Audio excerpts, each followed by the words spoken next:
Good morning. I'm Julie, for those who don't know me. My husband Greg and my daughter Kaylin. Haley's going to join this evening. Our Durbanville Baptist address is normally Block B, row number 3. I have typed everything out in case I do need to read, because there's a bit of emotion involved here. And I do have the shakes. Even though every day I stand in front of a whole group and do this, my grade 5 class is a lot less intimidating than what you are. So at the start of last year, 2022, I was challenged by a quote that I'd read during the holiday that said, "What if you wake up tomorrow morning with only the things that you thanked God for today?" And I thought, wow, we go through life without even thinking about these things. And every year I have a theme for my classroom, and I have a big sign for my door in the class.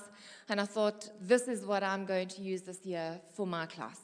And I just thought, if I can get the children aware of not always complaining about things, seeing who has got more than what they have, and just appreciating all the things that we have to be grateful for, that would be a really good thing. So I made a huge big sign, "Have an attitude of gratitude," which was on the wall as you walked in, and it could not be missed by anybody. Little did I know what the next 18 months plus would hold for us as a family, and in particular last year. The year started with my mom battling with a severe knee pain, and after many tests, she was diagnosed on the 9th of February with cancer, which they thought was bone marrow. She went for a knee and a part femur replacement, and the surgeon was really confident with the op, and he was really happy with the outcome. And she was recovering well. My mom was very active, just turned 72, so everything seemed good. However, 10 days after the op, she seemed to come down with a bit of a tummy bug or food poisoning, we thought, and she was admitted to Durbanville Mediclinic on the Sunday. And during that week, no matter what they did, Mom just did not gain strength. And many tests later, by that Friday, she'd been diagnosed with a brain tumor, and there were lesions on her adrenal gland. And they realized that that cancer was actually a very aggressive form of melanoma, which had gone undiagnosed at her routine dermatologist appointment in the November. And despite an attempt to radiate and to buy some time with Mom, she did not improve and sadly passed away on the 7th of April, just less than 2 months from her diagnosis. During these 6 weeks, while she was there off term, I would be leaving straight from school off to see her either in hospital or at home.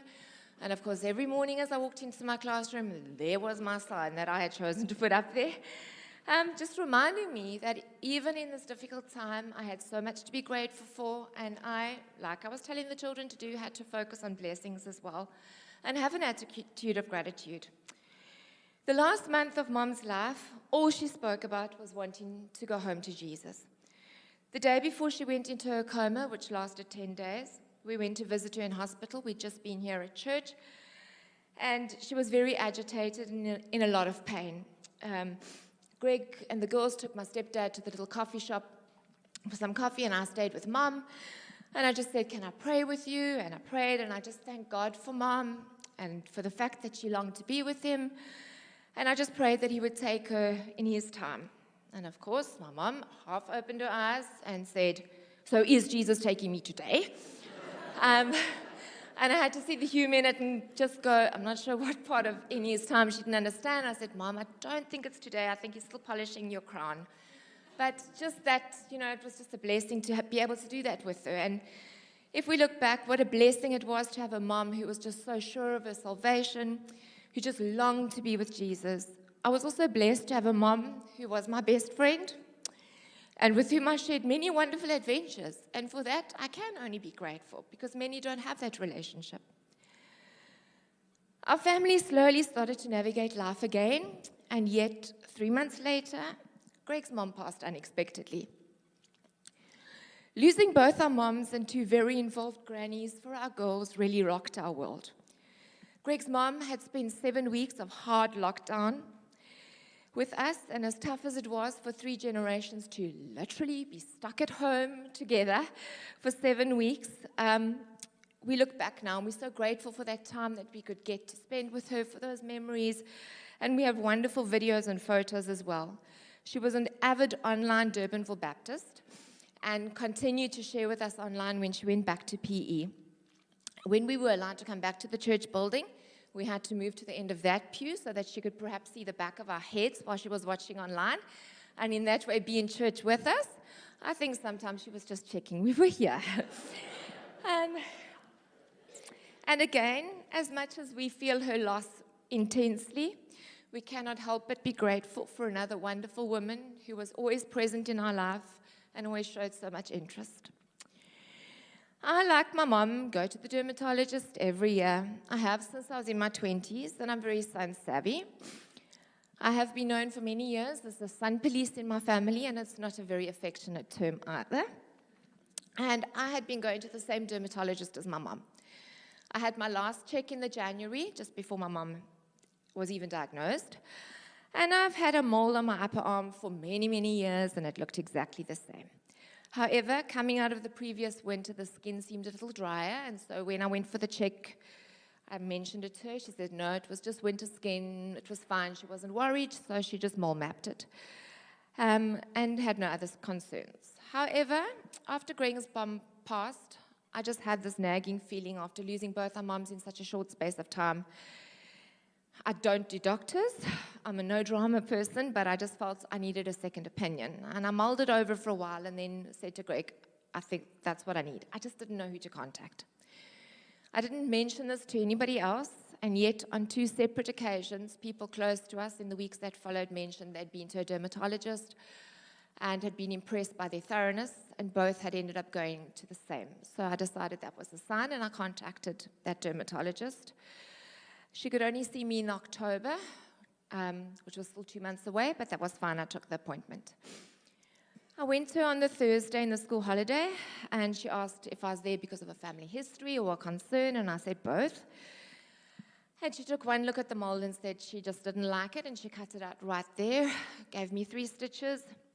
She also found something on my back that she wasn't happy about, which she took a scrape of, and was sent away for testing. And I must be honest, I honestly did not even consider the possibility that it would be anything. We left that same day to Langebaan. My brother was out from Brisbane, and we went for a lovely family holiday for the weekend, and it just didn't cross my mind. On the Monday, school started the Tuesday. Monday, Greg and I were busy working out in the garden, and the doctor phoned me at lunchtime and said that the one on my back was actually, in fact, a basal cell carcinoma, and it would need to be further removed, but nothing too serious.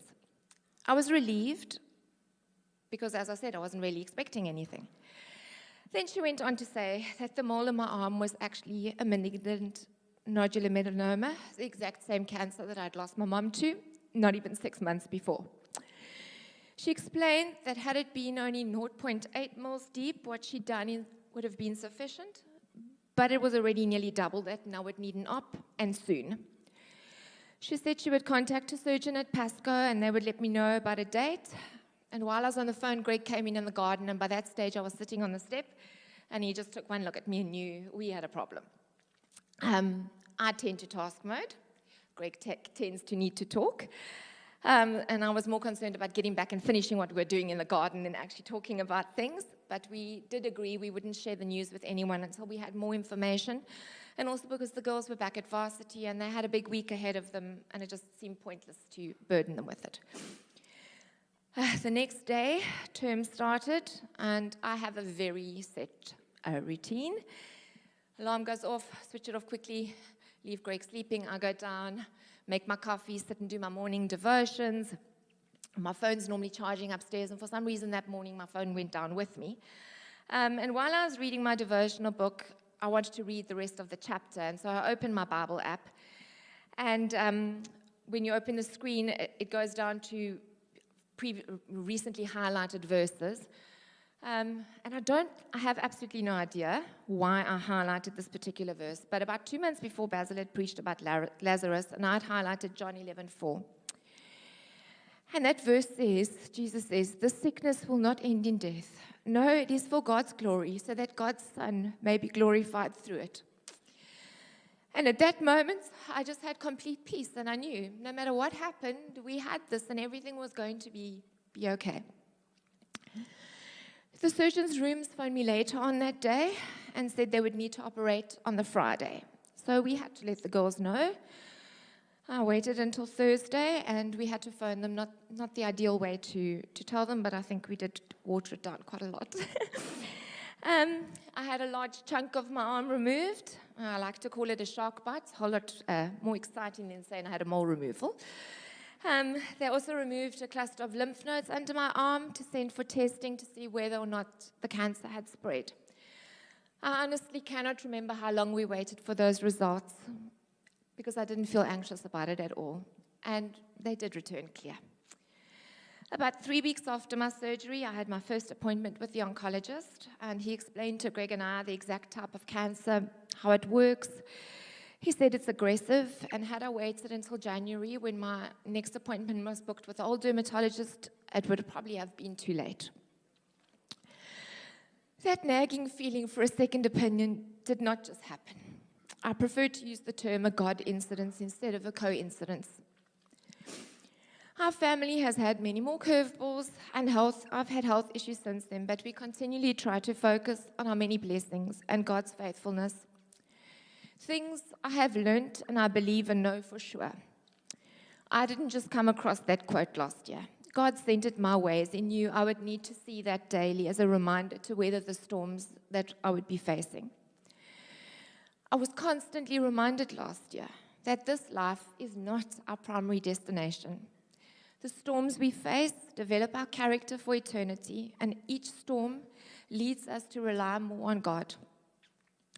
I am no longer the same person I was at the start of last year.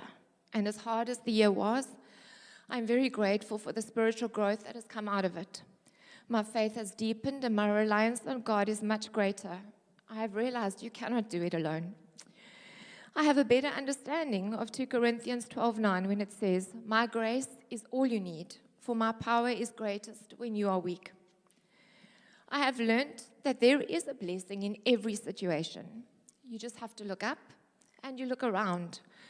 Those blessings do not take the pain or the hardship that you're experiencing away, but it does stop it consuming you when we take time to focus on the beautiful moments too. Your attitude to hardship is noticed by those around you, and it makes your faith clear for them to see. If you are in a winter season, it will pass, and in time your mess becomes a message for somebody else. And even in that, there is a blessing. If we as Christians never face tests, where do we get our testimony from? How are we able to walk alongside others when they have difficult times? We are not promised a life without trouble. God didn't remove Daniel from the lion's den, but He was there with him. I also realize that far too often when we are in that lovely spring or summer season and life is going well, that we're often so busy enjoying life that we forget to appreciate things and thank God for what we have. When you go through a wave of experiences like we did, you may not understand why God is allowing it to happen, and it is heartbreaking. But when you see God's hand over your life, despite the circumstances, it makes it easier to trust Him the next time. Something, whether it's big or small, God is in every detail. Being a bit is a bit of an understatement, but a bit of an A-type personality control freak. One of the hardest things I had to learn is that I could not always be in control. And in fact, there's very little we get to control in life. That realization did not happen quickly, but through a process of surrender. But I have learned that it's okay not to be in control because I know the one who is in control. God did not let me down last year. He held me and He was there through it all.